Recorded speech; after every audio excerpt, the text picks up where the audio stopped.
Olá, bem-vindo ao Chota Chami, o nosso canal que aborda sobre a cultura Chokwe. Seja bem-vindo, faça com que outras pessoas também se tornem bem-vindas aqui no Chota Chami.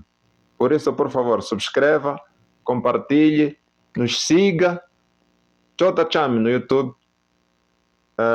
Masaco Troco no Facebook e no Instagram. Compartilhe, por favor, e leve a cultura Chokwe a mais pessoas que, como você, têm esse interesse. Cultura Chokwe. Circuncisão e casamento. Fauna e flora. Contos e histórias. Música e dança.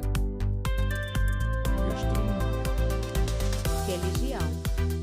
Bem-vindo ao canal de Soca.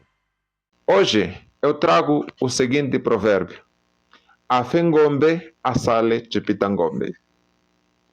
Afengombe asale chipitangombe.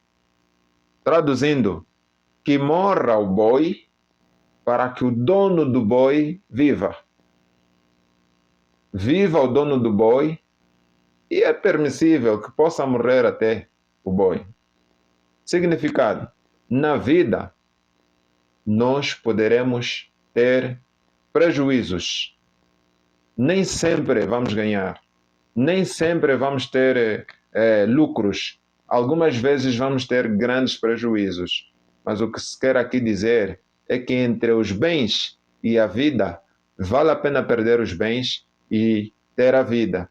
Porque tendo a vida, tendo saúde e vida, nós conseguiremos ter novos bens. Nós conseguiremos trabalhar e conseguir, se calhar, muito mais daquilo que se perdeu.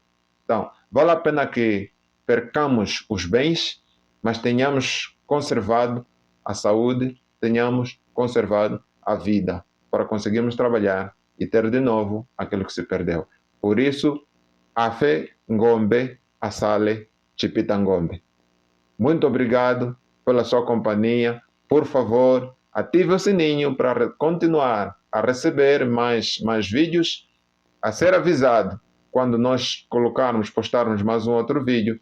Compartilhe para que outras pessoas também possam saber um pouquinho sobre a cultura Chokwe. No Facebook, Masaco Troco. No Instagram, Masaco Troco. E no YouTube, Chota Chami. Muito obrigado pela sua companhia. Espero ver-te num próximo momento. Até já.